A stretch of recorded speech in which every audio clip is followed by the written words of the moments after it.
विचारसागर तरंग चौथा परिच्छेद 8 क्रमांकाचा। विचारसागर तरंग चौथा परिच्छेद 8 क्रमांकाचा ख्याती वर्णन। तत्पूर्वी काल 7 क्रमांकाचा झाला जी। तर या विचारसागर नामक ग्रंथातील 3 तरंगाचा विचार पूर्ण करून चतुर्थ तरंगातील 8 परिच्छेदाचा विचार आपण कालपर्यंत पूर्ण पाहला। त्यामध्ये पहिल्या परिच्छेदामध्ये उत्तम अधिकाऱ्याला उपदेशाचा प्रकार, द्वितीय परिच्छेदामध्ये कल्पित कथानकाच्या माध्यमातून पिता पुत्र या माध्यमातून वेदांताचे अधिकारी, उत्तम अधिकारी, मध्यम अधिकारी, कनिष्ठ अधिकारी आणि मंद अधिकारी कोण आहे याचा विचार। तृतीय परिच्छेदामध्ये खरा शास्त्रचिंतनाला आरंभ करत असताना मानव मात्राची अपेक्षा काय, तर दुःखाची आत्यंतिक निवृत्ती आणि परमानंदाची प्राप्ती। आणि मग दुःखाची आत्यंतिक निवृत्ती, परमानंदाची प्राप्ती यालाच मोक्ष म्हणतात। आणि मोक्ष तर फक्त केवळ वेदोक्त जीव ब्रह्मैक्य ज्ञानानेच होतो, म्हणून यांना ज्ञानाचाच उपदेश केला पाहिजे असं मनी मानसी ठरवून गुरुदेवाने त्याला सांगितलं की दुःख तुझ्या स्वरूपाच्या ठिकाणी नाहीच आहे तर त्याची निवृत्ती काय करणार, परमानंद हे तुझं स्वरूप आहे तर त्याची प्राप्ती काय करणार। परंतु नित्यप्राप्ताच्या प्राप्तीचा आणि नित्यनिवृत्ताच्या निवृत्तीचा व्यवहार घडत असेल तर मध्यंतरी भ्रांतीचा स्वीकार करावा लागतो। याचा अर्थ तुम्ही भ्रमिष्ठ आहात। परंतु तो म्हणतो ठीक आहे, तुमच्या म्हणण्याप्रमाणे आम्ही जर भ्रमिष्ठ असेल आणि तुमच्या म्हणण्याप्रमाणे आत्माचा आनंदरूप असेल तर यत्किंचित अनुकूल विषयाचं श्रवण, दर्शन व भोग झाल्याच्या नंतर प्रिय, मोद, प्रमोद असा आनंद होऊ नये। आणि होत असेल तर आत्मा आनंदरूप या म्हणण्याला काही अर्थ नाही। मग विषयात आनंद वाटत असेल तर आत्मा आनंदरूप कसा, आणि आत्मा आनंदरूप असेल तर विषयात आनंद वाटतो तरी का। गुरुदेवाने सांगितलं भ्रमाने। त्याने विचारलं भ्रम तरी का होतो। गुरुदेवाने त्याचं उत्तर दिलं, इच्छित वस्तूची प्राप्ती, वृत्तीची स्थिर अंतर्मुक्ता, आत्मानंदाचं भान, 3 गोष्टी युगपत घडतात।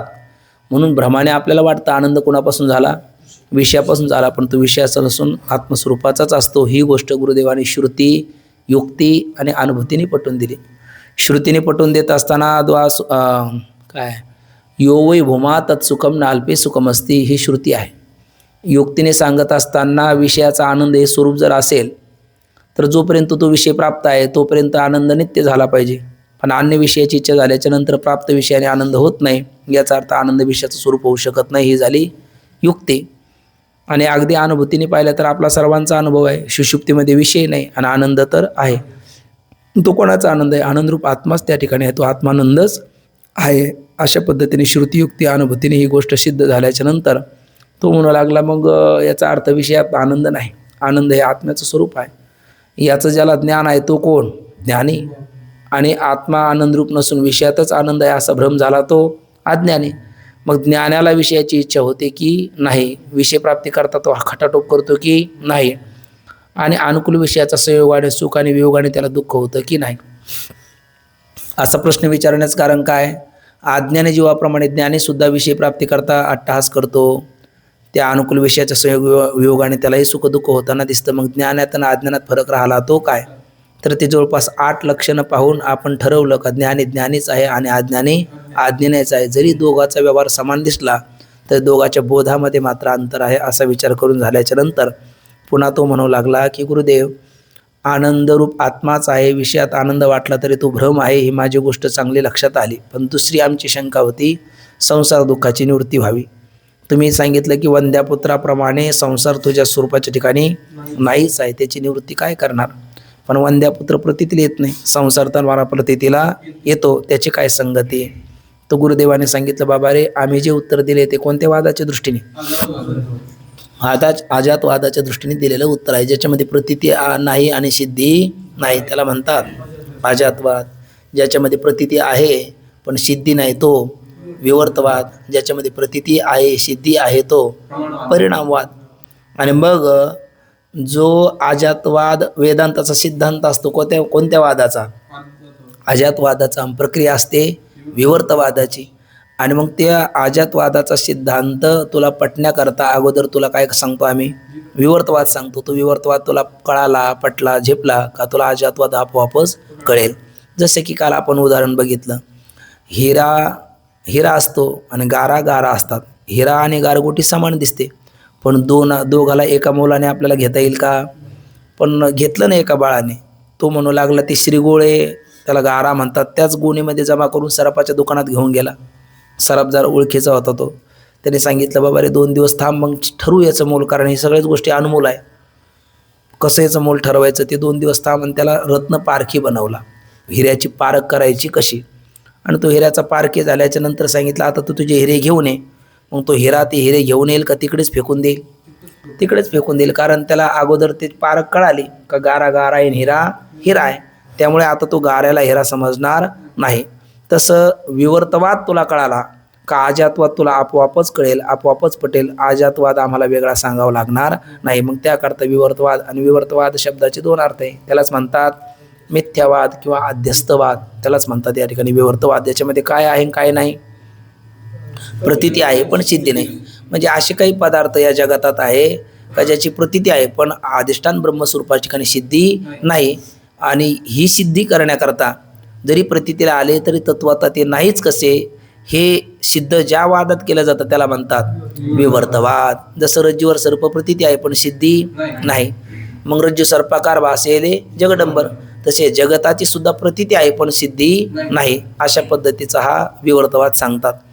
पण हा विवर्तवाद सांगितल्याच्या नंतर काल शिष्याने शंका केली का तुम्ही काय करता, रज्जू सर्पाचा दृष्टांत देता. सुरुवातच मंगलाचरणातच केली आहे, ज्याच्या आज्ञाने भाष्य जगत, जसा दोरीवरी सर्प दिसत, परी दोई ठाईना सर्प जगत, ते स्वतंत्र आणि स्वयंब्रह्म मीचे असे. तुम्ही रज्जू सर्पाचा दृष्टांत करता, रज्जूवरचा सर्प जसा मिथ्या आहे म्हणता, तसे जगत सुद्धा काय म्हणता, मिथ्या म्हणता. पण रज्जूवरचा रज्जू सर्पाचा दृष्टांत तुम्ही जो सांगता तो दृष्टांतच मला अजून नीट समजला नाही. हे बोलण्याची भाषा आहे. आतला भाव काय, मला तो पटला नाही अर्थात मान्य झाला नाही. का बरं मान्य झाला नाही? कारण तुम्ही जसं रज्जूवरच्या सर्पाला मिथ्या मानता तशी सगळीच इतर दर्शनकार त्या रज्जूवरच्या सर्पाला मिथ्या मानत नाही. मग ते काय मानतात, तर ते मी तुम्हाला सांगतो, असा तो बोलतो. आणि मग आता शिष्यच आरंभी या ख्यातिवादाचा जो विचार येतो त्यामध्ये जवळपास 5 ख्यातीची मतं शिष्य बोलतो आणि 6वं अनिर्वचनीय ख्यातीचं मत गुरुदेव सांगतात. काय बोलतात ते आपण क्रमाने बघूया. तर त्या अगोदर शिष्य काय बोलला, शंका काल वाचून झालेली आहे, पण तरी एकदा पुन्हा आपण वाचू आणि पुढचा क्रमप्राप्त विचार पाहू. तरंग 4 परिच्छेद 8 क्रमांकाचा, त्यावर शिष्य काय बोलतो बघा. महाराज, मला हा रज्जू सर्पाचा दृष्टांत नीट समजून सांगा. सांगवायचा भाव असा आहे का तुम्ही जरा त्याचा अगोदर नीट विचार करा, कारण तुमचं एक गृहीत कृत्य असू शकतं. तुम्ही जसं मानता तसे सगळं जग मानत नाही, बहुमताला किंमत असते आणि सगळी दर्शनकार त्याला मिथ्या मानत नाही. तुम्ही एकटीच मिथ्या मानायला लागला, तुमचं कोण ऐकेल? म्हणून तुम्ही याचा नीट जरा समजून सांगा, म्हणजे आपण त्याचा नीट विचार करा किंवा आपण जरा नीट विचार करू, असं तो बोलतो. महाराज, हा रज्जू सर्पाचा दृष्टांत नीट समजून सांगा. मला प्रथम रज्जू सर्पाचे दृष्टांतातच रज्जूच्या ठिकाणी सर्प कसा भासतो अशी काय आहे, शंका आहे. याचे नीट समाधान झाले तर मग त्याप्रमाणे आत्म्याच्या ठिकाणी संसार दुःख मिथ्या आहे असे माझ्या काय होईल, लक्षात येईल. मग माझ्या लक्षात यायला काही हरकत नाही. पण रज्जूच्या ठिकाणी सर्प जसा आपण मिथ्या सांगतात तसा इतर लोक शब्दाचा अर्थ काय करायचा, इतर दर्शनकार, इतर शास्त्रकार, तर ती त्यास काय मानत नाही, मिथ्या मानत नाही. काय मानतात ते मी तुम्हाला सांगतो. इतर दर्शनकाराचं मत आहे काय ते मी आपल्याला सांगतो. ते रज्जूच्या ठिकाणी होणाऱ्या सर्पाच्या प्रतीतीची निरनिळ्या रीतीने, इथे निरनिळ्या रीतीने शब्दाचा अर्थ करायचा निरनिळ्या ख्यातीने, निरनिळ्या प्रकाराने, निरनिळ्या काय पद्धतीने ते तिथे काय करतात, व्यवस्था लावतात. कशी लावतात असं जर तुम्ही मला विचाराल तर मी तुम्हाला आता सांगतो. हा विचार चांगला आहे, जरी पूर्व पक्षाच्या भूमिकेत असला तरी हा विचार आपल्याला गरजेचा आहे. जगद्गुरु तुकोबराय म्हणतात, विचार करिता वाया जाय काळ, लटकीची मूळ फजितीचे.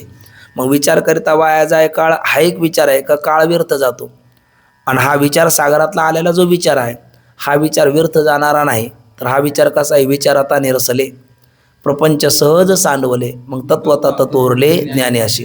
हा विचार काय करणार आहे, बीज बाजूने केलेला आहे, आम्हा जन्म मरण नाही. जन्म मरण दुर्धर भयंकर भयावह असणारी जी अनादी कालापासून आपल्या पाठीमागे लागलेली परंपरा आहे, या परंपरेतून मुक्त करणारा हा विचार आहे.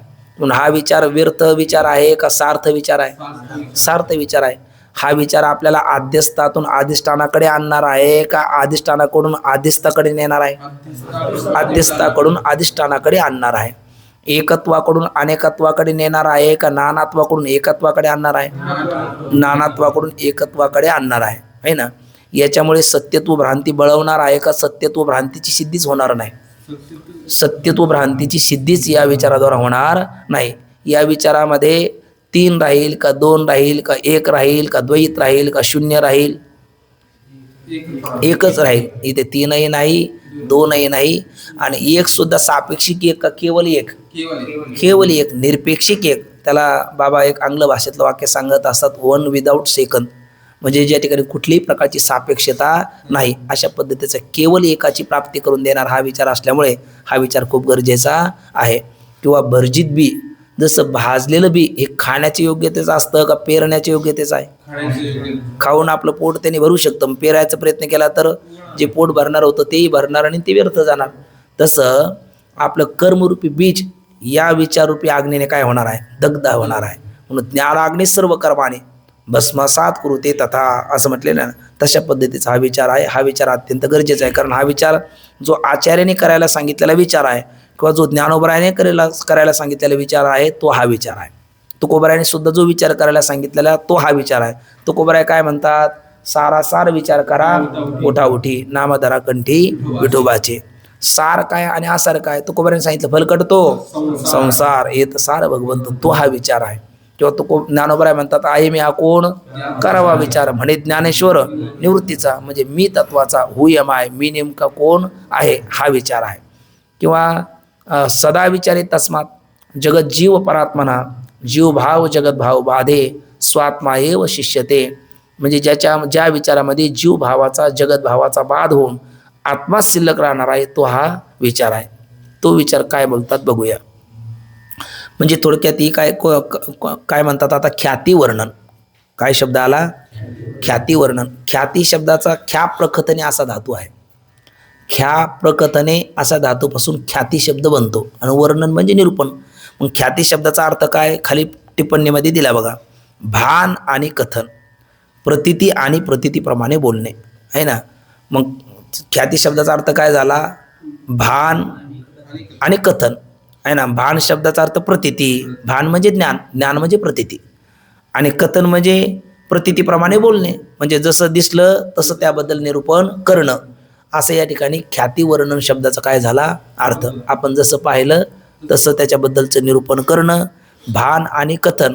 भान म्हणजे प्रतीती, प्रतीती म्हणजे ज्ञान, आणि जसं आपल्याला एखाद्या वस्तूची विषयाची प्रतीती झाली त्या प्रतीतीप्रमाणे त्याचं स्पष्टीकरण करणं याला काय म्हणतात? ख्याती वर्णन असं म्हणतात. हा पारिभाषिक शब्द आहे. व्यवहारामध्ये ख्याती शब्दाचा अर्थ काय करतात?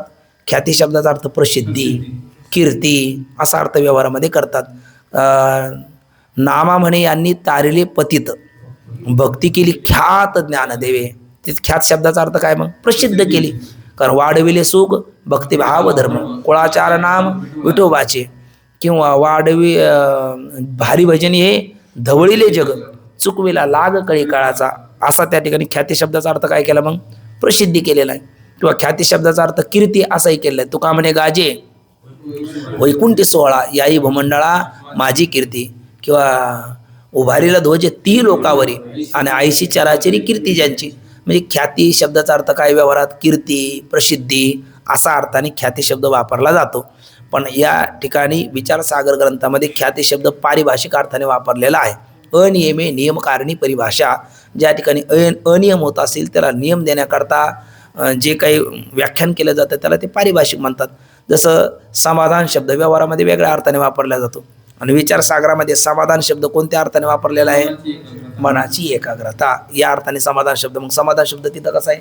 पारिभाषिक आहे. तसं या ठिकाणी व्यवहारात ख्याती शब्द कोणत्या अर्थाने वापरला जातो? मग व्यवहारात ख्याती शब्द कोणत्या अर्थाने वापरला जातो? प्रसिद्धी, कीर्ती या अर्थाने वापरला जातो. तो त्या अर्थाने ते वापरलेला आहे का?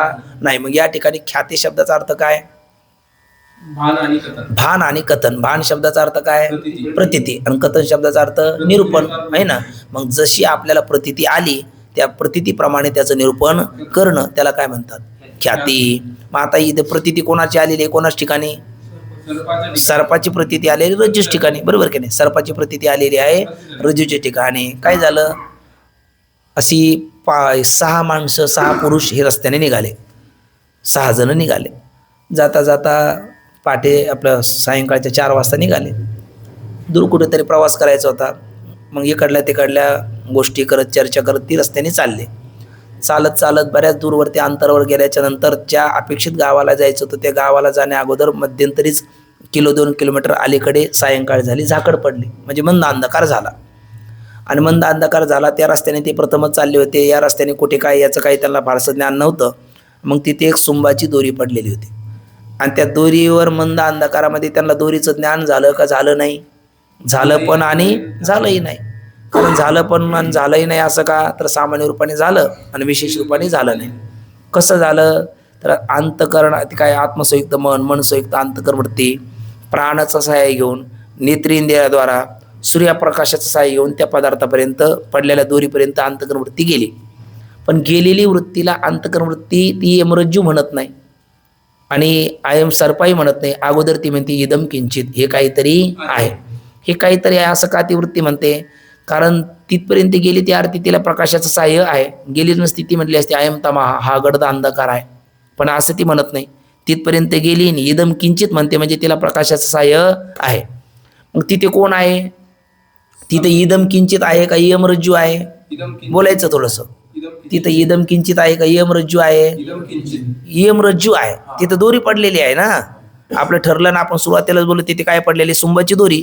मग तिथे इदम किंचित आहे का यमरज्जू आहे? पुन्हा तेच का? यमरज्जू आहे. काय आहे तिथे? यमरज्जू आहे. तिने म्हणायला पाहिजे यम रज्जू, पण ती काय म्हणते? इदम किंचित. मग ती रज्जूचं ज्ञान करून घ्यायला गेली आणि तिथे समोर रज्जूच आहे तर तिने यमरज्जू म्हणावं, पण ती इदम किंचित म्हणते का? तिला प्रकाशाचं सहाय्य आहे म्हणून का नाही म्हणून? आहे पण आणि नाही पण. आहे म्हणून का? कारण ज्या अर्थी वृत्ती तिथपर्यंत गेली त्या अर्थी तिला प्रकाशाचं सहाय्य आहे. पण मग प्रकाशाचं सहाय्य आहे म्हणावं तर मग ती रज्जूचं रज्जू रूपाने ज्ञान व्हावं. पण रज्जूचं रज्जू रूपाने ज्ञान होण्या इतपत जेवढं प्रकाशाचं सहाय्य पाहिजे तेवढं नाही. म्हणजे पूर्ण प्रकाश नाही आणि गडद अंधकार नाही. त्यालाच म्हटलं आपण मंद अंधकार आहे ना. आणि ते मंद अंधकार असल्यामुळे रज्जूने त्या वृत्तीने यम रज्जू असा तृप्तीचा ढेकर द्यायला पाहिजे, पण तो देण्याकरता जितका प्रसाद पाहिजे तेवढा नाही, नाश्ताच भेटला म्हणजे सामान्य मंद प्रकाश भेटला. त्यामुळे ती काय म्हणायला लागली? इदम किंचित, हे काहीतरी आहे. आणि मग हे काहीतरी आहे म्हटल्याच्या नंतर मग दुसरं मन म्हणतं इदम किम. मग त्यावेळेला म्हणते अहम न जानामी इदम किंचित अस्ति एव, हे काहीतरी आहे, नेमकं काय कळत नाही. पण मग तेवढ्या वेळेला काय झालं? पूर्वीचे काही संस्कार म्हणा काय म्हणा काहीतरी घडलं आणि मग त्यावेळेला वृत्ती म्हणाली नाही अयम सर्प, हा काय आहे? सर्प आहे. म्हणायला काय पाहिजे होतं? यम रज्जू. पण म्हणायला काय लागली? अयम सर्प. हा भ्रम कशामुळे झाला?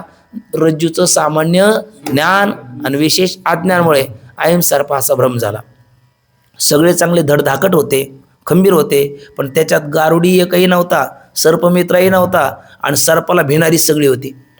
सगळी लटलट कापायला लागले. मागं जावं की काय, पुढे जावं, बरं गाव तर जवळ आलं, काम तर अर्जंट आहे, जायचं कसं, काय करावं? पण तेवढ्यामध्ये ते घाबरे, ते कापरेपणा त्यांच्या अंगावरचा बघितला, घामाने ते रुमालाने डोकं पुसताना बघितले. तिथून एक त्रयस्थ आला आणि तो म्हणायला लागला अहो काय झालं, काय एवढं घाबरलं? एखाद्याचं बीपी हाय झाला का, काय लो झाला, नेमकं झालं काय? म्हणजे तसं काहीच नाही झालं. तुम्हीच काय सर्प, सर्प म्हणल्याच्या नंतर ते म्हणायला लागले हे सर्प नाही, मग रज्जू दोरी. नाही मग तो मला इकडे या, भिवू नका. अहो मी रोजचा जाणार येणारा व्यक्ती आहे. हा ते काय सुंबाची नाडेचा तुटलेला दोरा तिथं पडलेला आहे. त्याने अक्षरशः गेला आणि हातात उचलला आणि बॅटरी टॉर्च चालू केला. बघा म्हणले काय रज्जू आहे, दोरी आहे. ते म्हणले रामकृष्ण हरी, बरं झालं सर्प निवृत्त झाला. निवृत्त झाला होता का? कारण अगोदर असता तर निवृत्त करायचा, पण इथपर्यंत सगळं ठीक घडलं. पण मग ते सगळे संत एकांती बैसले आहे ना, ते सगळे विचार करायला लागले. ते म्हणायला लागले आपल्याला काय दिसला? रज्जूवर सर्प दिसला. असताना दिसला का नसताना दिसला? नसताना दिसला. मग असं चेत न प्रत्येक, जी वस्तू असत असते ती दिसत नसते. उदाहरण द्या.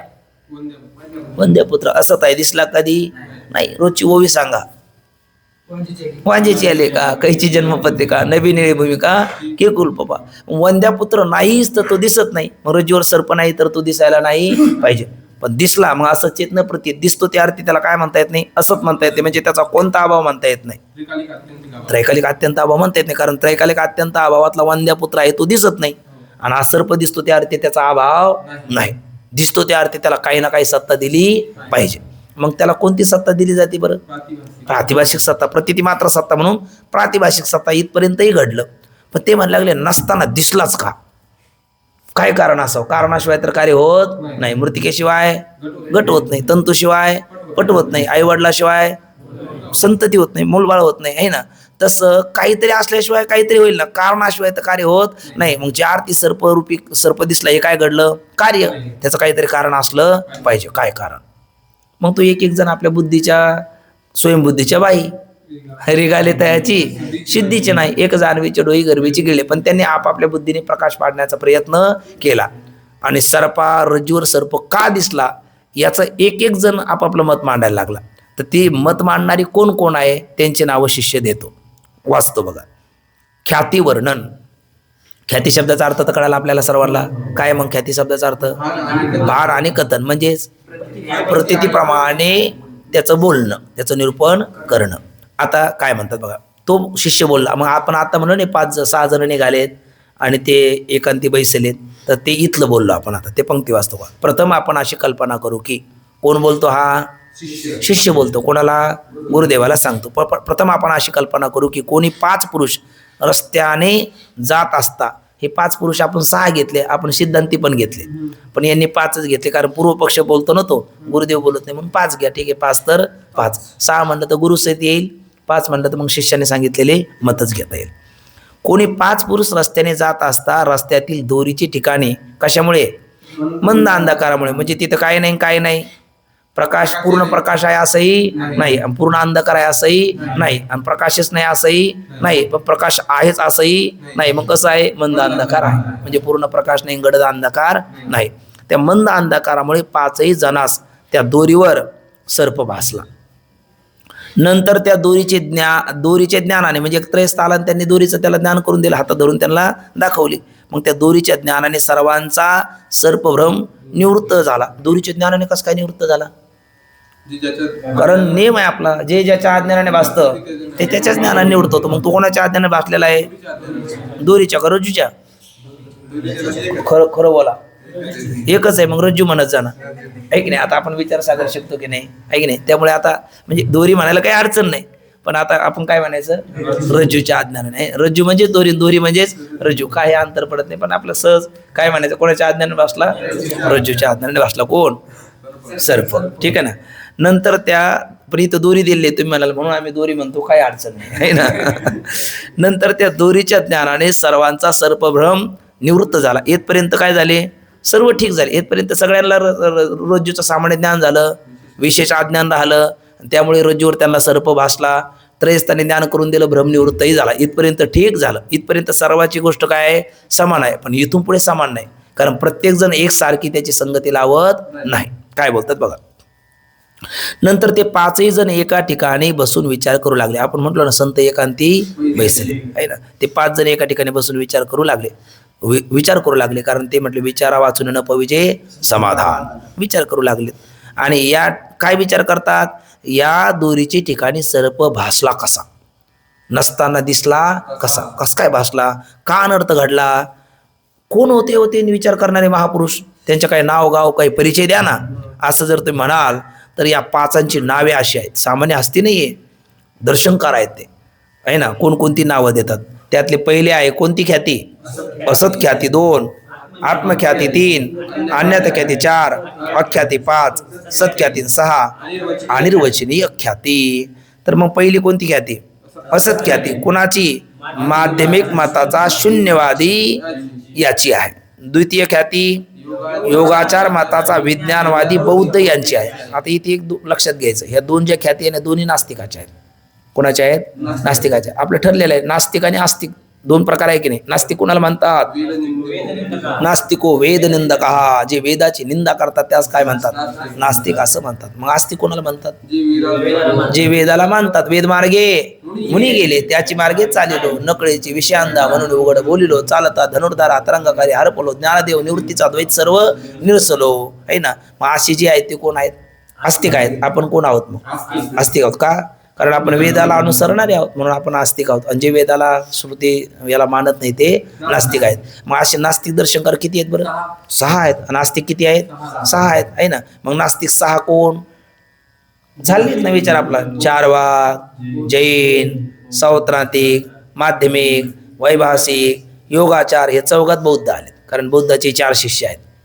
बौद्धाचे 4 शिष्य, त्यातले एक म्हणतो क्षणिकम क्षणिकम, दुसरा म्हणतो सोलक्षणम सोलक्षणम, तिसरा म्हणतो दुःखम दुःखम, आणि चौथा म्हणतो शून्यम शून्यम. त्यातला चौथा जो आहे ना शून्यम शून्यम, तो हा पहिला आहे. कोणता? माध्यमिक शून्यवादी बौद्ध, आहे ना. कोणती ख्याती त्यांची? असत ख्याती. आणि तुम्हाला विचारलं त्यांचा उद्या कोणता वाद, तर त्यांचा आहे शून्यवाद. कोणता वाद? शून्यवाद. जसं आपले काल अजातवाद, विवर्तवाद, परिणामवाद, सृष्टीदृष्टीवाद, दृष्टीसृष्टीवाद काही वाद पाहिले ना आपण, तसं यांचा प्रत्येकाचा वाद आहे ना. म्हणजे त्यांचे बोलण्याचं त्याचा सिद्धांत आहे. मग हा पहिले कोण? मग असत. पहिली कोणती ख्याती? तर उत्तर असत ख्याती. कोणाची ती? माध्यमिक मताचा शून्यवादी बौद्ध, बरोबर ना. माध्यमिक मताचा शून्यवादी बौद्ध. मग यांचा कोणता वाद? शून्यवाद. मग कोण तो? माध्यमिक. कोणाचा शिष्य? बुद्धाचा शिष्य. हा कोण? नास्तिक. हा कोण आहे? नास्तिक. आणि यांचा वाद कोणता? शून्यवाद. चला दुसरी ख्याती आत्मख्याती, आहे ना. दुसरी कोणती ख्याती? आत्मख्याती. यांचा कोणता वाद? तर यांचा म्हणायचं क्षणिकवाद. काय म्हणायचं? क्षणिकवाद. क्षणिकवाद म्हणायचं. कोणता वाद? क्षणिकवाद. आणि कोणाची आत्मख्याती? तर योगाचार मताचा विज्ञानवादी बौद्ध, आहे ना. योगाचार मताचा ते सौत्रांतिक, माध्यमिक, वैभाषिक आणि योगाचार आहेत ना. मग त्याच्यातला हा कोण आला आता? योगाचार मताचा विज्ञानवादी बौद्ध. याची कोणती ख्याती आहे? आत्मख्याती आहे. कोणता वाद त्यांचा? क्षणिक विज्ञानवाद. फार झालं. कोणता वाद म्हणायचं? क्षणिक विज्ञानवाद. आणि हे दोन्ही काय? नास्तिक आहे. कारण बौद्धाचे 4 शिष्य, बौद्धच नास्तिक म्हणून त्यांची 4 शिष्य, म्हणून हे दोन्ही सुद्धा काय? पहिली नास्तिक आहे. पण हे सुद्धा संगती सांगतात. कोणाची? रज्जूच ठिकाणी प्रतीतील येणाऱ्या सर्पाची. आता नावं पहिले पाहून घेऊ, त्यांचे मत आपण पुढे पाहणारच आहोत. आणि तिसरे अन्यथा ख्याती. तिसरे अन्यथा ख्याती आहे. मग त्या अन्यथा ख्याती कोणाची? तिथे 2 दर्शनकार आले, न्याय आणि वैशिष्टिक. मग हे आस्तिक का नास्तिक? हे आस्तिक आहे. कारण हे वेदाला मानणारे आहेत. पण हे कोणते आस्तिक हो? नाही, वादी कोणतं म्हणलं तर मग तो जडवादी येणार. पण हे कोणते आस्तिक आहे? कारण आस्तिकात 2 प्रकार आहे ना, श्रौत आस्तिक आणि तार्किक आस्तिक. तर हे कोणते आस्तिक? मग तार्किक आस्तिक. कोणते आस्तिक? कारण नाही आहे ना. आणि त्यांचं कोणतं प्रमाण? अनुमान आहे का चक्षुषा? अनुमान प्रमाण. म्हणून कोणते आस्तिक म्हणायचे यांना? तार्किक आस्तिक. थोड्या थोड्या गोष्टी ध्यानात ठेवायच्या, पुढे येणारच आहे आपल्याला. कोणते आस्तिक आहे? तार्किक आस्तिक. न्याय वैशिष्टिक म्हणजे न्यायिक आणि वैशिष्टिक. मग न्यायिक म्हणजे महर्षी गौतम, आणि वैशिष्टिक म्हणलं म्हणजे कणाद, आहे ना. वैशिष्टिक दर्शनाचे करते कोण आहे? कणाद आहे. आणि न्याय दर्शनाचे करते कोण आहे? गौतम ऋषी आहे. जे आपण ब्रह्मगिरीला प्रदक्षिणा करताना लागतात ना गौतम ऋषी, ते गौतम ऋषी म्हणजे हे न्याय दर्शनाचे करते आहेत. आणि सामान्य हस्ती नाही. कोणाची जावाई माहिती नाही तुम्हाला? कोणाची जावाई माहिती का? नाही, ब्रह्मदेवाची जावाई आहेत. हो, ब्रह्मदेवाची कन्या अहिल्या यांची सौभाग्यवती आहे, गृहिणी आहे, म्हणजे ब्रह्मदेवाची जावाई आहे. आणि जनक महाराजांची पुरोहित आई शतानंद, त्यांचे पिताश्री आहेत, वडील आहेत. आणि पुन्हा काय तर न्यायदर्शनाचे कर्ते आहेत. यांना पुन्हा अक्षपाद असं म्हणतात, ज्यांच्या पायाला 2 पायाच्या 2 अंगठ्याला 2 डोळे फुटले आणि त्याच्याद्वारा त्यांनी कृष्णद्वैपायन बादरायण व्यासदेवाचं मुखावलोकन केलं. बरं, यांचा अधिकार एवढा, त्या ब्रह्मगिरीला तिथेच ऋषीमुनी जपीतपी साधू होते आणि दुष्काळ पडला, खाण्याची वानावान. मग त्यांनी काय करायचं, आपल्या तपाच्या सामर्थ्याने सकाळी साळी टाकायच्या, दुपारी ते भात तयार व्हायचा, ते काढायचे आणि ऋषीला पंगत घालायचे. सामर्थ्य गोष्ट आहे का? किती साळी किती जलद पिकणारे असले तर 4-2 महिन्याचा काळ घेतात की नाही, पण हे काय करायचे, सकाळी टाकायचे, दुपारी काढायचे आणि ऋषीमुनीला प्रसाद द्यायचे. एवढा अधिकार आहे कोणाचा? पण जरी एवढा जरी अधिकार असला तर शेवटी आस्तिक आहे, नास्तिक तर नाही. पण तरी हे कोणते आस्तिक नाही? श्रौत आस्तिक नाही. कोणते आस्तिक आहे? तार्किक आस्तिक आहे. म्हणूनच त्यांच्या पायाला डोळे फुटलेले आहेत. तुम्हाला तार्किक आस्तिक डोळे फुटले का? कारण वेद प्रमाणाला त्यांनी पूर्ण स्वीकारलं का अर्धजरती न्यायाने स्वीकारलं? अर्धजरती न्यायाने स्वीकारलं, पूर्ण स्वीकारलं नाही. म्हणजे आपल्या बुद्धीला पटलं का तेवढी श्रुती बरोबर, आणि बुद्धीला पटलं नाही का मग ती श्रुती तितक्या बाबतीत ते लवकर स्वीकारायचे नाही. म्हणजे पूर्ण श्रद्धेने त्याने स्वीकारलं नाही. त्यामुळे ते कृष्णद्वैप आणि वादन व्यासदेव हे श्रोत असतील. ते म्हणायला लागले तुझ्यासारख्या तार्किक आस्तिकाचं तोंड सुद्धा मला बघायचं नाही. आणि यांची तर इच्छा आहे त्यांचं दर्शन घ्यायचं, कारण महर्षी आहेत ना शेवटी. महर्षी आहे कोण? व्यासच्या. मग यांचं मुख तर आपल्याला पाहायचं, पण मग खाली मान घालून बघले, उभं राहिलेत. पण त्यांची ती तीव्र इच्छा, त्यांचं तपश्चर्याचं सामर्थ्य, त्यांचा तो अधिकार, त्यांच्या 2 पायाच्या अंगठ्याला 2 डोळे फुटले, त्यांनी व्यासाचं मुख पाहिलं. म्हणून त्यांना अक्षपाद एक नाव आहे. काय नाव आहे? अक्षपाद. म्हणजे अक्ष म्हणजे डोळे, पाद म्हणजे पाय. त्यांच्या पायाला डोळे फुटले म्हणून त्यांना अक्षपाद असं म्हणतात. असे हे कोण? गौतम ऋषी. आणि त्यांनी कोणतं शास्त्र लिहिलं? न्यायशास्त्र. कोणतं शास्त्र लिहिलं? न्यायशास्त्र. दुसरे कणाद मुनी, त्यांनी लिहिलं वैशेषिक शास्त्र. म्हणून विशेष नावाचा एक 16 पदार्थातला आणखी एक पदार्थ त्यांनी विशेष शोध लावला, म्हणून त्याला वैशेषिक दर्शन नावच पडलं. असे असणारे नैयायिक आणि वैशेषिक म्हणजे कोण? गौतम आणि कणाद मुनी. यांची जी ख्याती आहे ती तिसरी ख्याती आहे. त्यांची तिसरी ख्याती आहे अन्यथा ख्याती. आणि मग ते कोणते वादी आहे? तर त्याच्यामध्ये ते परमाणुवादी आहे किंवा जडवादी आहे. काय म्हणायचं त्यांना? परमाणुवादी किंवा जडवादी. परमाणू सुद्धा जडच आहे ना, त्याला परमाणुवादी म्हणतात. किंवा त्यांचा परमाणुवाद कोणता वाद? तर जडवाद इथे. पण त्यांना कोणता वादी म्हणतात? ते परमाणुवादी. कारण पहिले म्हटलं आपण शून्यवादी, दुसरे म्हटलं आपण क्षणिकवादी, तसे हे काय आहे? परमाणुवादी किंवा जडवादी. ठीक ना. आणि त्याच्या पुढे चौथे त्या अन्यथा ख्यातीमध्ये पुन्हा 2 प्रकार आहेत. ते पुढे येणारच आहे आपल्याला. त्याला म्हणायचं एक प्राच्य न्यायिक आणि 2 नवीन आहे. काय काय बोलत चालेल, थोडंसं ठप्प व्हायचंच नाही. प्राच्य न्यायिक आणि नवे. प्राच्य म्हणजे जुने आणि नव्य म्हणजे नवे आहे ना. सध्याला आता हा प्राच्य आहे ना, दुसरं घातला तर मग नव्य आहे ना. जुना साजरा आणि नवा साजरा आपण म्हणतो, तसं प्राच्य नायक आणि नवे नायक. मग जुने नायक आणि नवे नायक. मग जुने कोण नवे कोण? तर महर्षी गौतम आहे ना. तर महर्षी गौतमाने लिहिलेले जे न्यायसूत्र आहे, त्या न्यायसूत्राला अनुसरून जे न्यायशास्त्र प्रतिपादन करतात, ती परंपरा पुढे चालवतात, त्यांना म्हणायचं प्राच्य न्यायिक. आणि प्राच्य न्यायिक न्यायसूत्र लिहिलं. न्यायसूत्रावर ते गंगेश उपाध्याय म्हणून होऊन गेले. त्यांची 10 पुत्र. त्या 10 पुत्राने त्यांनी एक चिंतामणी नावाची टीका लिहिली न्यायसूत्रावर. आणि न्यायसूत्रावर त्यांनी चिंतामणी नावाची टीका लिहिली. ती चिंतामणी त्यांचं नावच दिलं त्यांनी त्याला टीकेला. आणि त्यांची असणारी 10 मुलं आणि त्या 10 मुलांनी लिहिलेल्या पुन्हा 10 टीका. आणि त्यानुसार न्यायशास्त्राची परंपरा जे पुढे चालवतात त्यांना म्हणायचं नव्य न्यायिक. ठीक ना. तुम्ही म्हणाला हे तुम्ही कुठून पाहिलं? तर पुढे येणारच आहे, याच्यावर अशी टिप्पणी दिली खाली पुढच्या पेजवर येणार. तर त्यानुसार हे ते आपण बोललो. म्हणजे एक प्राच्य न्यायिक आणि एक नवीन एक. त्याच्यामध्ये सुद्धा पुढे बारकाव येणारच आहे. प्राच्य न्यायिकाचा असतो तो अर्थाध्यास आणि नवीन न्यायिकाचा आहे तो ज्ञानाध्यास. काय काय? अर्थाध्यास आणि ज्ञानाध्यास. अर्थाध्यास म्हणजे अर्थ म्हणजे पदार्थ. तो त्या ठिकाणचा म्हणजे वारुळस्थ सर्प सन्मुख रज्जूस ठिकाणी मानणं, याला म्हणायचं अर्थाध्यास. आणि ज्ञानाध्यास म्हणजे रज्जू सर्प रूपाने, त्याला म्हणायचं ज्ञानाध्यास. पुढे येतोच अर्थाध्यास आणि ज्ञानाध्यास. प्राच्य न्यायिकाचा अर्थाध्यास, नव्य न्यायिकाचा ज्ञानाध्यास. ठीक ना. असं यांचं मत आहे. कोणती ख्याती ही? अन्यथा ख्याती. कोणाची? न्याय वैशेषिकाची. कोणता वाद? जडवाद किंवा परमाणुवाद. ठीक ना. त्याच्या पुढे अख्याती. मग आख्याती कोणाची आहे? सांख्य व प्रभाकर मताचा चिदवादी यांची आहे. म्हणजे अख्याती चौथी आहे. त्या अख्याती कोणाची? सांख्य आणि प्रभाकर. सांख्य आणि प्रभाकर हे 2 आहेत. सांख्य म्हणजे कोण? सांख्य शास्त्र आहेत. मग सांख्य शास्त्राचे कर्ते कोण? तर भगवान कपिल आहे ना. भगवंताचे किती अवतार सांगतात भागवत महापुराणामध्ये? 24 अवतार. त्या 24 अवतारातला एक कपिल अवतार आहे ना, कपिल भगवान. आणि ते कोणाच्या उदरी आलेत? माता देवहूती आणि पिता कर्दम यांच्या पोटी परमात्म्याने घेतलेला जो अवतार त्यांना आपण भगवान कपिल म्हणतो. आणि त्या भगवान कपिलाने हे शास्त्र सांख्यशास्त्र कोणाला सांगितलं? पहिलं त्यांच्या आईला सांगितलं. आणि त्याच्यामध्ये प्रकृती पुरुषाच्या विवेकाने काय मानतात? मोक्ष मानतात. असं सांख्यशास्त्राचे करते भगवान कपिल. आणि हे प्रभाकर कोण आहेत? तर प्रभाकर मला वाटतं वार्तिकांता ब्रह्मविद्या, व्यवहार हेतू भट्टन्याय. म्हणजे प्रभाकर बहुतांश हे पूर्वमीमांसेचे जे वार्तिकार आहेत ना, व्यवहार हेतू भट्टन्याय. पूर्वमीमांसेचे वार्तिकार बहुतांश कुमारील भट्ट. आणि त्या कुमारील भट्टाचे शिष्य आहेत हे प्रभाकर मीमांसक. तर कुमारील भट्टाचे शिष्य आहेत प्रभाकर मीमांसक. ते प्रभाकर मीमांसक आणि भगवान कपिल म्हणजे सांख्य दर्शनाचे करते, या दोघांच्या मतामध्ये कोणत्या ख्यातीचा स्वीकार आहे? अख्यातीचा स्वीकार आहे. ते अख्याती मानतात, दोघं एकच ख्याती मानतात, पण त्याच्यामध्ये ते दोघंही चिदवादी आहे. दोघं सुद्धा कोणते वादी आहे? चिदवादी आहे. पण सांख्याच्या बाबतीत परिणामवादी म्हणतात. जसे वरचे कोण म्हणलो तो परमाणुवादी, तर सांख्याला काय म्हणतात? परिणामवादी. पण परिणामवादी असताना या दोघाला एक नाव दिलं, सामूहिक नाव यांचं काय मग? चिदवादी. पण मग सांख्याचा स्वतंत्र विचार केला तर ते परिणामवादी आहे, आणि दोघा म्हणून एकत्र विचार केला तर ते चिदवादी आहे. पुन्हा त्यांच्यामध्ये थोडं दोघाचा चिदवाद जरी असला तरी थोडा फरक आहे. कोणाचा? सांख्याचा आणि प्रभाकराचा. तर सांख्याचा चिदवाद कसा आहे? ते आत्म्याला छिद्रूप मानून नाना मानतात.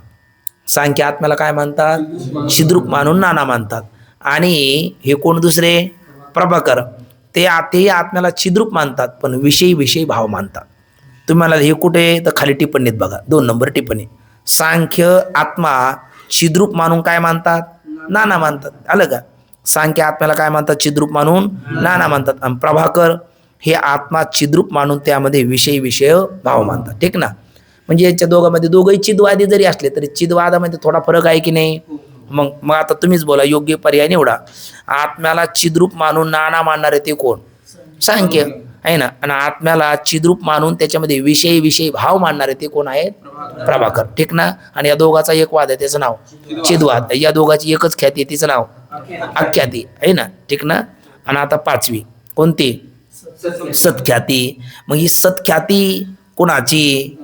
रामानुज मताचा जगत सत्यवादी यांची आहे. म्हणजे थोडक्यात रामानुजाचार्यांची ख्याती कोणती? सत्ख्याती आहे ना. मग रामानुजाचार्यांची ख्याती जर सत्ख्याती आहे तर हे कोणते वादी? सत्यवादी. आणि काय सत्यवादी? जगत सत्यवादी. यांच्या मतामध्ये मिथ्या काय आहे? तेवढं बोला. काहीच नाही, कारण सत्यवादी आहे ना. म्हणून यांच्या मतामध्ये मिथ्या काय? यांच्या मतामध्ये मिथ्या काहीच नाही, सर्वच काय आहे? सत्य आहे. सर्वच काही सत्य. सत्यम सत्यम असं ते म्हणणार, सर्वच सत्य. यांच्या मतामध्ये स्वप्न मिथ्या आहे का? नाही. रज्जूवरचा सर्प, स्थानवरचा पुरुष, यांच्या मतात काय मिथ्या आहे? एक गोष्ट कोणती मिथ्या आहे सांगा तेवढी? वा काय गोड गड्या. यांच्या मतामध्ये मिथ्या हा शब्दच मिथ्या आहे. बरोबर आहे ना तुमचं? यांच्या मतामध्ये मिथ्या शब्द सुद्धा काय? मिथ्या आहे ना. मिथ्या शब्द मिथ्या आहे एवढं त्यांच्या मतामध्ये. हे मिथ्या आहे का त्यांच्या मतामध्ये? नाही, तेही मिथ्या नाही. त्याच्यामध्ये ते मध्ये आहे ना, मिथ्या शब्द मिथ्या म्हणणं हे सुद्धा मिथ्या आहे. इतके ते सत्यवादी आहे. मिथ्या शब्द मिथ्या म्हणणं हे सुद्धा त्यांच्या मतात काय? मिथ्या आहे. इतके ते काय? सगळं सत्य आहे. म्हणून त्यांच्या मतात मिथ्या काय? काहीही नाही. असे कोण? रामानुजाचार्य. ठीक ना? रामानुज मताचा जगत सत्यवादी यांची आहे. आणि शेवटची ख्याती अनिर्वचनीय ख्याती. शेवटची ख्याती कोणती ख्याती? अनिर्वचनीय ख्याती. ती कोणाची? श्री भगवान व्यास व श्री शंकराचार्य यांची आहे. भगवान व्यास व श्री शंकराचार्य. मग भगवान व्यास म्हणलं तर कोण? सूत्रकार. कोणतं सूत्र लिहिलं त्यांनी? ब्रह्मसूत्र आहे ना. ब्रह्मसूत्राचे मुख्य 4 सूत्र. आता तो ब्रह्मजिज्ञासा, शास्त्र योनित्वात, तत्व समन्वयात, ईश्वर प्रणिधानाद्वा आहे ना. आणि अशा 4 सूत्राचे 16 अध्याय, 4 पाद, 555 सूत्र असं ब्रह्मसूत्र नावाच्या ग्रंथाची रचना केली. सुरुवातीला आपण बघून आलेलं आहे. आणि मग ते सूत्रकार कोण? मग उत्तर मीमांसा, पूर्व मीमांसा आहे की नाही? मागे आपण विचार केला ना, मजा अवगमली ह्या दोन्ही. मीमांसा श्रवणस्थानी, बोध मदा अमृत मुनी आली शेविती. ब्रह्ममीमांसा आणि धर्ममीमांसा. मग ब्रह्ममीमांसा म्हणजे कोणती मीमांसा? उत्तर मीमांसा. आणि धर्ममीमांसा म्हणजे पूर्व मीमांसा. मागे विचार आपला पहिल्या तरंगात हा झालेला आहे. ब्रह्ममीमांसा म्हणलं तर कोणती मीमांसा? आता तरी बोला. ब्रह्ममीमांसा म्हणलं की उत्तर मीमांसा, आणि पूर्व मीमांसा म्हणलं की धर्ममीमांसा. मग धर्ममीमांसा म्हणजेच पूर्व मीमांसा ती कोणत्या आचार्य प्रतिपादित? जैमिनी आचार्य प्रतिपादित. आणि ब्रह्ममीमांसा म्हणजेच उत्तर मीमांसा ती व्यासाचार्य प्रतिपादित. आणि जी ज्ञानाने मोक्ष मानते ती उत्तर मीमांसा व्यासदेव प्रतिपादित. आणि जी कर्माने मोक्ष मानते ते पूर्व मीमांसा जैमिनी आचार्य प्रतिपादित. बरं, ज्याच्यामध्ये मोक्ष कर्माने आहे आणि त्याची कोणती निवृत्ती? मग लयरूप निवृत्ती आहे. आणि उपादान कारणात आहे आणि क्रियेच्या अंगाने आहे. ती कोणती मीमांसा? पूर्व मीमांसा. म्हणजेच इथे धर्ममीमांसा. आणि ज्याच्यामध्ये मोक्ष कशाने आहे? ज्ञानाने आहे. पुढं निवृत्ती कशाने आहे? अधिष्ठान ज्ञानाने आहे. ती कशात आहे? अधिष्ठानात आहे. आणि कोणती आहे? आत्यंतिक आहे.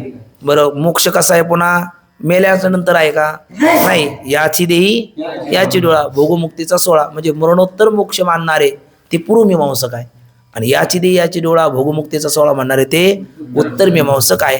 ज्यांचा लोकविशेष मोक्ष आहे ते पूर्वमीमांसक आहे, आणि ज्यांचा लोकविशेष नाही ते आपलं स्वरूप आहे हे उत्तर मीमांसक आहे. असे कृष्णद्वैपायन बादरायण व्यासदेव जे ब्रह्मसूत्राचे करते आहे, आणि त्याच ब्रह्मसूत्रासहित श्रीमद भगवद्गीता आणि उपनिषदावर भाष्य लिहिणारे मग ते भाष्यकार कोण? भगवत पूज्यपाद श्रीमद आद्याचार्य शंकराचार्य. मग भगवत पूज्यपाद श्रीमद आद्याचार्य शंकराचार्य आणि सूत्रकार कृष्णद्वैपायन बादरायण व्यासदेव या दोन्ही महापुरुषाची किंवा त्यांच्या परंपरेला अनुसरणारे आपणही. तुम्हाला का आपण म्हणजे आपण ज्ञानोबा तर कोबराची पाईक नाही का? आपण जोग महाराजची पाईक. जोग महाराज कोणाची पाईक? माऊलीची पाईक. माऊली कोणाची पाईक? तेच म्हणतात व्यासांचा मागोवा घेतो, भाष्यकारा ते वाट पुसतो, म्हणजे मी पुसून टाकतो त्यांची वाट, बरोबर की नाही? नाही असा तर अर्थ नाही.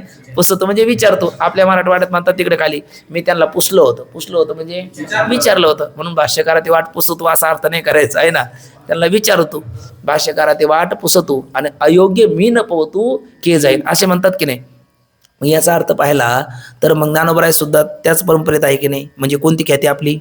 अनिर्वचनीय ख्याती. हे पाक्षात कळो न कळो, कळून तर घ्यायचंच आपल्याला आता आहे ना, पण कळायला नाही कळायला तरी आपण आपलं ठाम मनात ठरवून ठेवायचं आपण कोणती ख्याती. तर आपली आहे अनिर्वचनीय ख्याती. आपली कोणती ख्याती? तर अनिर्वचनीय ख्याती. कारण आपली ख्याती कोणाची? जी व्यासांची आहे, जे शंकराचार्याचे. तर म्हणाल नाही आमची शंकराचार्याचे व्यासाचे जे माऊलीचे आहे तुकोबरायचे. हो, पण माऊलीच म्हणतात ना व्यासांचा मागोवा घेतो. तुकोबराय म्हणतात तुका करी प्रणिपात दंडवत आचार्य. आपण नाथबाबा सांगतात हो वंदू आचार्य शंकरू जो ग्रंथार्थ विवेक चतुरू सांडून कर्मठतेचा दिन करू प्रबोध दिन करू प्रकाशाला. मग आपले पूर्वसुरी त्यांना मानतात की नाही आहे ना. मग आपण कोणाला मानतो? आपण आपल्या हल्ली शिक्षकांना मानतो. आपले शिक्षक कोणाला मानतात? जोग महाराजाला मानतात. जोग महाराज कोणाला मानतात? माऊलीला तुकोबरायला मानतात. म्हणा जसं आपला क्रम घेताना तुकोबराय कोणाला मानतात? माऊलीला मानतात. माऊली कोणाला मानतात? शंकराचार्याला मानतात. शंकराचार्य कोणाला मानतात? व्यासाला मानतात. आणि मग आपण कोणाची? आपण तीच ख्याती ना. मग आपली कोणती ख्याती आहे? आपण म्हणू एवं परंपरा प्राप्त आहे ना, किंवा माझ्या वडिलाची मिराशिगा देवा तुझी चरण सेवा पांडुर वंश परंपरा दास मी अंकित तुका मोकली तर लाजूपणा. म्हणून आपली कोणती ख्याती ठरली का? मग हो ठरली. आपली कोणती ख्याती आहे? अनिर्वचनीय ख्याती. अशा ख्याती किती झाल्यात? 6 ख्याती. त्यात पहिली ख्याती असत ख्याती 2, आत्मख्याती 3, अन्यथा ख्याती 4, अख्याती 5, सत्ख्याती 6, अनिर्वचनीय ख्याती. चला पहिली ख्याती कोणती वादी? शून्यवादी. दुसरी ख्याती क्षणिकवादी. तिसरी ख्याती जडवादी म्हणण्यापेक्षा परमाणुवादी आहे ना. परमाणुवादी किंवा जडवादी असे पर्याय द्या वाटलास. परमाणुवादी किंवा जडवादी. त्याच्या पुढची अख्याती चौथी ख्याती परिणामवादी किंवा चिदवादी आहे ना. परमाणुवादी आणि हे परिणामवादी. त्याच्या पुढची सत्ख्याती जगत सत्यवादी आहे ना. सत्यवादी. काय सत्यवादी? तर जगत सत्यवादी. आणि त्याच्या पुढची शेवटची अनिर्वचनीय ख्याती ही कोणती वादी? विवर्तवादी. कारण कोणता वाद चालू आहे सध्याला? विवर्तवाद चालू आहे ना. विवर्तवादाचं स्पष्टीकरण म्हणून ही कोणती वादी? तर विवर्तवादी. तुम्हाला आजातवादी नाही का? निश्चित आहे. पण आजातवादामध्ये तुम न हम दप्तर गुम, ज्याच्यामध्ये न बोलायचं काय घेशील? बोलता येत नाही ना आजातवादामध्ये. बोलणं सुरू झालं की कोणता वाद आला? विवर्तवाद. म्हणून वेदांताचा सिद्धांत कोणत्या वादाचा? अजातवादाचा. प्रक्रिया विवर्तवादाची, ज्याचं परिवासन शेवटी अजातवादात होतं. म्हणून बोलणं चालू आहे का मौन आहे?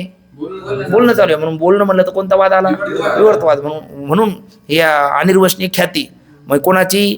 श्री भगवान व्यास किंवा भगवत पूज्यपाद श्रीमद आद्याचार्य शंकराचार्य आपल्या पूर्वसुरींची. उत्तर मुनी नाम प्रामाण्यम.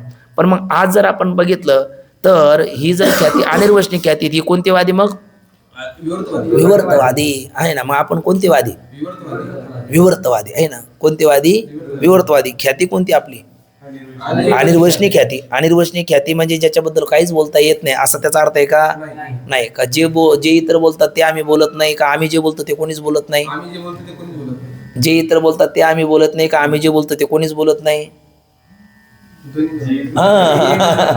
जे इतर बोलतात ते आम्ही बोलत नाही. कारण इतराचं बोलणं कसं आहे? श्रुती युक्ती अनुभूतीच्या विरुद्ध आहे. कोणाचं श्रुतीला जुळलं तर युक्तीला नाही, कोणाचं युक्तीला जुळलं तर अनुभूतीला नाही आहे ना. वरकड कोठे काही एक आहे एक नाही. पण असं आमचं बोलणं नाही. आमचं बोलणं श्रुतीला जुळणार आहे, युक्तीला जुळणार आहे, अनुभूतीलाही जुळणार आहे. म्हणून जे इतर बोलतात ते आम्ही बोलत नाही. म्हणजे इतर काय करतात? कोणी श्रुतीच्या, कोणी युक्तीच्या, कोणी अनुभूतीच्या विरुद्ध बोलतात. तसं आम्ही बोलत नाही. पण जे आम्ही बोलतो ते कोणीच बोलत नाही. म्हणजे आम्ही काय बोलतो? आम्ही श्रुती युक्ती अनुभूतीच्या अविरुद्ध बोलतो आणि तसे ते सगळ्याच बाबतीत बोलत नाही, म्हणून जे आम्ही बोलतो ते कोणी बोलत नाही, जे दुसरे बोलतात ते आम्ही बोलत नाही, पण आम्हाला बोलता येत नाही असं नाही, उलट आम्ही जे बोलतो ते कोणीच बोलू शकत नाही. कारण का? कारण आमचं बोलणं विरुद्धात नाही ना, आमचं बोलणं कशाच्या विपरीत नाही असं बोलतात. पण मग तुम्ही नेमकं काय बोलणार म्हणले, ते काय बोलले ते पहिले सांगतो, आणि मग तुम्ही काय बोलणार म्हणले आम्ही ते बोलणार तेही पुढे सांगतो. पण म्हणले तेही सांगा आणि ते काय बोलले तेही सांगा, पण ते उद्या सांगा. पुंडलिक वरदार विठ्ठल श्री ज्ञानदेव तुकाराम पंढरीनाथ भगवान